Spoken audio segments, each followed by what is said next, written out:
साथियों नमस्कार। पृथ्वीराज तृतीय, जिसे राय पिथौरा भी कहा जाता है, वह चौहान वंश का अंतिम यशस्वी सम्राट था। पृथ्वीराज उस समय के राजपूतों के शौर्य का प्रतीक था। वह महान योद्धा, साहसी सैनिक और भय रहित शासक था, परंतु उसका यश उसके व्यक्तिगत गुणों के कारण अधिक है, ना कि उसकी सफलताओं के कारण। उसकी सफलता जो ना प्राप्त हुई, उसमें बहुत सारी चीज़ें शामिल हैं कि उसने देसी राजाओं को इतना महत्व नहीं दिया।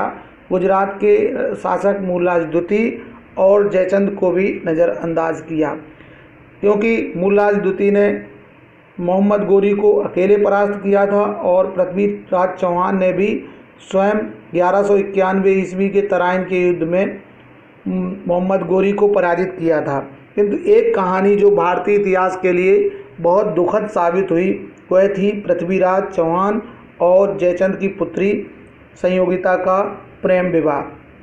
कहानी बताई जाती है कि जयचंद ने अपनी पुत्री संयोगिता का स्वयंवर किया और पृथ्वीराज का अपमान करने के लिए उसकी मूर्ति द्वारपाल के स्थान पर खड़ी कर दी। संयोगिता ने स्वेच्छा से वरमाला उसी मूर्ति को पहना दी। पृथ्वीराज जो भेष बदलकर वहाँ उपस्थित था, संयोगिता को लेकर वहाँ से भाग निकला।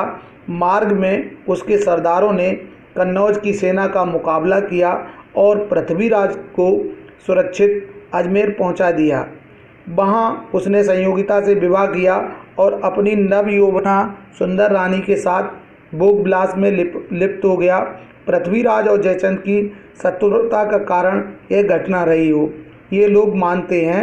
और इसी कारण जब 1192 में तराइन का द्वितीय युद्ध हुआ, मोहम्मद गोरी ने आक्रमण किया।